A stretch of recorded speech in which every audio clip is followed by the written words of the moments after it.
welcome back to my channel and happy autumn. So if you've been on this channel for a while, you'll know how obsessed I am with fall, and if you haven't, get ready because it's past September 1st, so it's fall in my heart, don't at me. I love decorating for fall. It's one of my favorite seasons. You've got all the textures of like blankets and chunky sweaters, and you have the smells of candles and warm things baking in the oven, and it's just the best time of year. Our house is pretty much overflowing with fall decorations, but one thing that we didn't have, and I don't know how this got like passed over, but we didn't have a fall wreath. And I didn't want to spend a bunch of money on a wreath, especially because I have just started my own business, and so I am trying really hard to be very frugal. And so I went to the dollar store and decided to make one for myself, and I'm going to be teaching you how to make it as well today.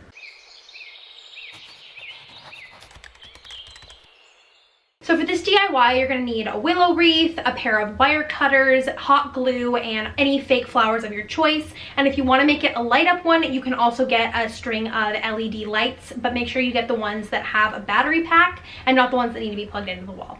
I got all of this stuff at the Dollar Tree, and altogether I think it was $8, so super cheap. So the first thing I'm going to be doing is cutting off all of the floral pieces off of the big stem, because I obviously don't want there to be like huge branches, just the flowers and about 3 inches of space of their little green wire thingy underneath them. Then you're going to lay your willow wreath out and start by placing the biggest pieces first. We call these the focal blooms, and they're going to take up the most room, and they're also going to be the most noticeable. So I started with these little burlap and cream flowers and placed them evenly around the wreath, and then went in with some of the bigger leaf bunches. I used 3 different kinds. One of them is just labeled fall foliage, so I'm not exactly sure what it is, but the other ones are maple leaf and shoot, what are these little ones called? I can't remember. I'll put it right here. You can just stick the stem straight into the willow wreath if you want, but if you live in an area that tends to get a little bit more windy, you might also want to use a dot of hot glue here and there to help secure everything and make sure it's not going to come out and blow away in the wind. Once we had the structure of all of our big blooms in place, I went ahead and added some little accent pieces.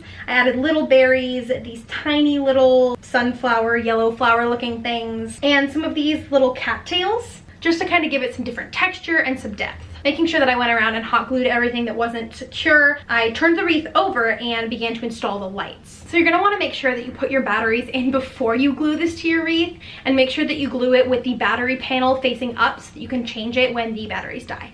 I just hot glued that to the back of the wreath, and then took the actual wire and started wrapping it around the wreath form, just kind of making sure that it nestled into all of the areas where I wanted there to be lights. I would definitely recommend getting like warm LED lights if you can find them, because these are really blue and I'm not sure it's quite the vibe, but you get the general idea. When you're done with that, you can just flip your wreath over, let everything dry, and you are finished. You can hang this up on a little over the door wreath hanger or with a nail if you're putting it inside. I think this is such a cute project for fall, and it really makes our doorway just look so cute and festive, and it was definitely a budget project. I hope you guys enjoyed this DIY. As always, please make sure that you send it to me and tag me on Instagram if you make this wreath, because I'd love to see your creations. I have a lot more fall videos coming at you guys soon, so also make sure to subscribe if you love autumn as much as I do. Until then though, I hope you guys are having an amazing day wherever you are, and I'll see you all with my next video.